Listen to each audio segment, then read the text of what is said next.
سوات تاریخي جانزیب کالج طالب علمان او استادان د حکومت څخه غوښتنه کوي چې کالج ته د ډیګري ورکولو اختیار ورکړي شي. طالب علمان وایي چې د ډیګري ورکولو اختیار سره به په زرګونو طالب علمانو ته فایدې ورسي. د مشرق ټي وي د نماینده نیاز احمد خان دا رپورټ ګورو. د سوات تاریخي جانزیب کالج چې کال 1952 کې جوړ شوی و، د وخت پکې د بي اس او انټرمیډیټ تر 6,000 نه زیات طالب علمان زده کړې کوي. د جانزیب کالج په زرګونو زده کوونکي وایي چې کالج کې د یونیورسټۍ په مقابله کې 80% خرچه کمه ده، ځکه د دوی کالج ته د ډیګري ورکولو اختیار ورکړی شي.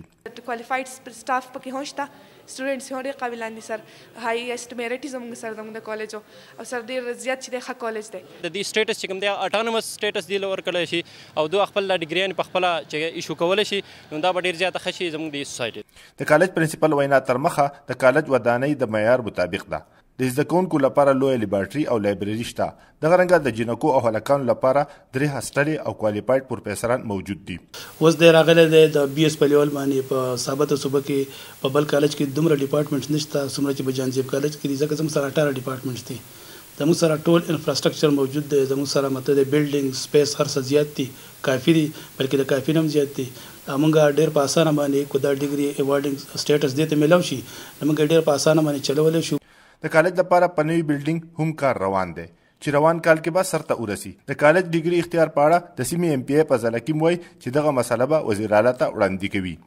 ان شاء الله تعالی چې منسس سره به خبره کوم، دا د 2015 نه موږ دا شروع کړی و او زما د الله نه امید ان شاء الله چې منسس ودی کې به ډیر مخلص دی، ډیر سنسیر دی. دا کار به خدای پاک دغه د لاسه کوي. د جانزیب کالج طالب علمان، استادان او ځای اوسیدونکي وایي چې کالج دا وخت د سوات یونیورسټۍ سره اپیلیټډ دی چې له وجې ورته یو شمېر مشکلات دي. کالج کې د طالب علمانو د کلاسونو نه واخله تر امتحانونو پورې ټول عمل ترسره کیږي. یونې صرف د ډیګرۍ دستخط کولو په لکونو روپۍ فیس اخلي او هغه کې هم مشکلات ورته جوړوي.